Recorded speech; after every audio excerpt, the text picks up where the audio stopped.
It's time now for French Connections, our weekly look at the intricacies of life here in France with Florence Villeminot. Hi, Flo. Hey, Jeannie. This week, we're going to focus on work life in France, or rather the time that French people have off work, because the French do actually have quite a bit of time off on vacation, don't they? They sure do. Compared to other countries, France is very generous when it comes to annual leave. At a minimum, if you're an employee, you acquire 2.5 vacation days per month you work, and that adds up to a minimum of 30 working days of annual leave. And as you can see, compared to other countries here, that's a lot. It's a lot more than other OECD countries. And let's not even talk about the United States. It says 0 there because the U.S. is the only industrialized country where employers are not required to pay annual leave. Now, that doesn't mean that people don't go on vacation. It tends to be about 2 weeks in the States, which is crazy for people here in France. It's simply not enough because, as you can imagine, the French are very fond of their vacation system.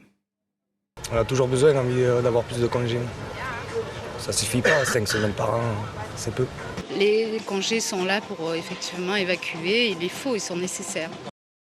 Now, French people actually have their ancestors to thank for all this great vacation time. Paid vacation, les congés payés, was voted into law in June 1936. It was an initiative of Le Front Populaire, which was a coalition of left-wing parties led by Léon Blum. Now, in 1936, employees working in France were granted 2 weeks of time off, and it was a real victory for the working class, a cultural revolution in France, because for the first time, vacation, free time, tourism, all this became accessible to everyone. And the summer of 1936 was really quite mythical. Footage of blue-collar workers heading to the beach, heading camping for the first time. All this was caught on footage, and it's really gone down in national history because, remember, a lot of people had just never been on vacation before.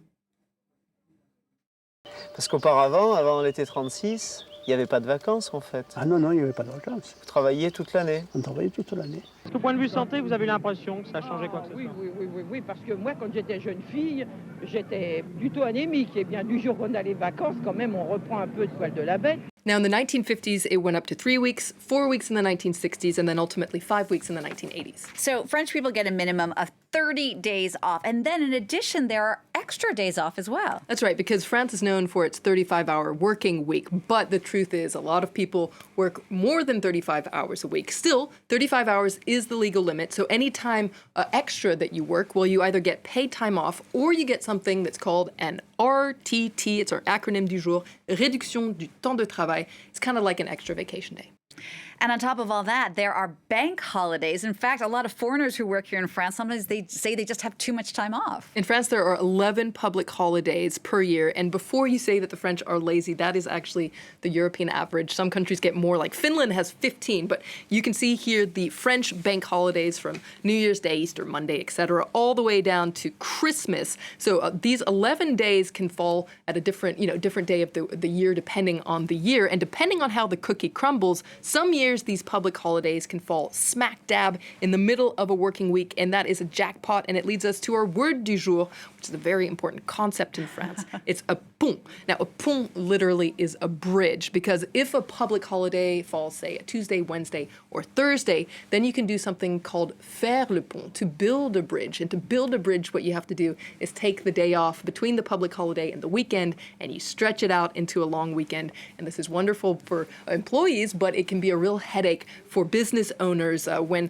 there are a lot of these ponts in a row, which typically happens in the month of May, for instance. So it can be good for certain sectors, however, for instance, the tourism sector. C'est vrai que le mois de mai, pour nous, c'est déjà un très bon mois. Et c'est pas complet sur tout le mois, mais une grande partie, oui, tout à fait. Et il y a vraiment une différence entre un mois de mai où il n'y a pas de pont et un mois de mai où il y en a? Oui, on voit la différence. Oui, ça remplit plus en semaine, en effet. On a plus d'interventions, effectivement, oui, les ponts du mois de mai, avec les départs en vacances, ça augmente le risque d'accident et de panne. And it's not just roadside assistance workers who love pont. Most everyone does. Ça me fera deux petits week-ends de 4 jours. Voilà. C'est plutôt agréable? Plutôt agréable. Je vais en profiter pour aller faire un grand week-end dans ma famille. Et à part ça, je vais essayer de travailler aussi. Now, what that person just mentioned brings us to a very important point. Technically, when French people are on vacation, they shouldn't be working, and companies have to leave them alone by law. That's right. It's called le droit à la déconnexion, the right to disconnect, and it's been part of the French Labor Code since 2017. So these are employees of companies of more than 50 employees. Well, they have a right not to check their work email or their work phones outside of office hours during the weekends or on vacation. That being said, separating private life from working life has become a real headache, especially now that more and more people are working from home. This is called télétravail in France, though some business owners have found that the key is to actually giving employees more flexibility. Effectivement, une mesure qui permet de mieux s'organiser et donc de contribuer à un meilleur équilibre vie pro, vie perso, et sans voir de perte sur la productivité de nos missions.